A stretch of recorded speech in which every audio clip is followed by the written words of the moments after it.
leader, followed by Sampradaya and women. Below is the democracy.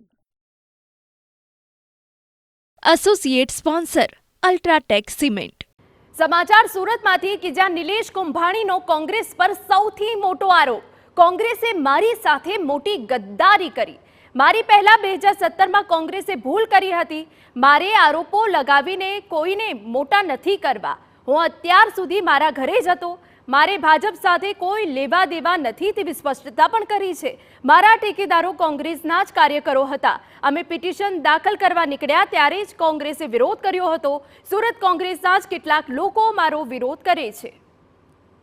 કોંગ્રેસના જે ઉમેદવાર નિલેશ કુંભાણી હતા, જેમનું ફોર્મ રદ થયું હતું, તો નિલેશ કુંભાણી આજે સામે આવે છે. તેમની સાથે સીધી વાત કરીશું. નિલેશભાઈ, શું કહેશો? આખરે તમારું ફોર્મ પરત ખેંચવા, ફોર્મ રદ થયું હતું, શું કારણ? તમે અત્યાર સુધી ક્યાં હતા ગાયબ? હું અત્યાર સુધી મારા સુરત ગયો હતો, સૌરાષ્ટ્રમાં ગયો હતો ને મારી વાડી હતો.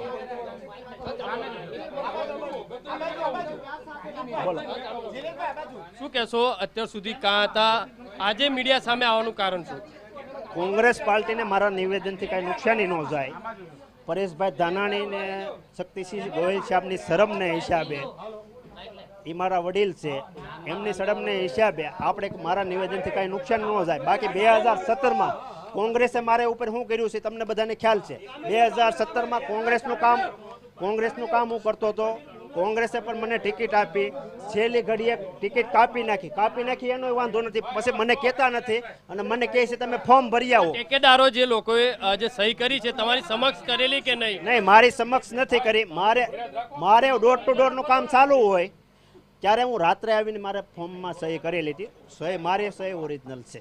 તો ફરી કેમ ગયા? ફરી કેમ ગયા તમારા ઠેકેદારો? ફરી કેમ ગયા? મારા ઠેકેદારો ફરવાનું કારણ એ, અહીંના નેતાઓ વોર્ડ પ્રમુખો બીજા બનાવે. અમને કોંગ્રેસ પાર્ટી એમ કે તમે બૂથ આપો. અહીંના નેતાઓ કોઈ બૂથ દેવા દે નહીં. અહીંના કાર્યકર્તાને કામ કરવું હોય, કાર્યકર્તાને કામ કરવા ન દે. આમ આદમી પાર્ટીને અમે ઇન્ડિયા ગઠબંધન હિસાબે સાથે રાખીએ અને કામ કરીએ, તો આમ આદમી પાર્ટીના ફોટા લગાડીએ ને એને સ્ટેજ ઉપર લઈ જાય તો એનો વિરોધ કરે. અહીંના નેતાઓ કોઈ પણ અમારી ભાજપમાં જોડાવાના? ભાજપમાં ક્યારે જોડાવાના? અત્યારે કોઈ ભાજપમાં જોડાવાની કોઈ ગણતરી નથી. હજી અમારા કાર્યકર્તાઓ, ઠેકેદારો અમારે હિતેશુને સાથે મળી અને ચર્ચા કરીને કઈ રીતે અમારે આગળની રણનીતિ કરવી એ વિચારશું. એ તો ઉત્સાહમાં આવી ગયા અને બોલી ગયા હોય. મારશે તો અહીંયા બેઠા છે સુરતમાં. તમે બી એમને ચેલેન્જ ફેંકો છો? પ્રતાપ દુધાતને તમે ચેલેન્જ ફેંકો છો? પ્રતાપભાઈ દુધાતને મારવો હોય ત્યાં સુરતમાં હું છું. એ કહે કુંડલા આવે તો હું કુંડલા જાય. એ કે મારે ઘરે આવે તો એની ઘરે જાય. તમે બી ચેલેન્જ ફેંકો છો તેમને? એ કે અહીંયા હું જવા માટે ક્યાં. દિનેશભાઈ કાસડિયા તમને ખબર છે કોંગ્રેસમાં હતા અને આમ આદમી પાર્ટીમાં ગયા. આમ આદમી પાર્ટી ટિકિટ ન આપી. નિલેશ કુંભાણી કહી રહ્યા છે કે પ્રતાપ દુધાતે જે ધમકી આપી હતી તેમની સામે પોતે ચેલેન્જ ફેંકી રહ્યા છે. તે જ્યાં બોલાવશે ત્યાં જવા તૈયાર છે. કારણ કે આ નિલેશ કુંભાણી સામે આવ્યા છે ત્યારે જોવાનું રહ્યું કે નિલેશ કુંભાણી કઈ પાર્ટીની અંદર જોડાય છે. તેમણે જે નિવેદન આપ્યું છે કે પોતે કોંગ્રેસ તેમને રાખશે, તો પોતે કોંગ્રેસમાં રહેવા માંગી રહ્યા છે. ત્યારે હવે જોવું રહ્યું કે નિલેશભાઈનું સ્ટેન્ડ કઈ રીતે છે અને કોંગ્રેસનો વળતો જવાબ કઈ રીતે આવે છે. કેમેરામેન સંજય ચંડેલ સાથે બલદેવ સુથાર, TV9 સુરત.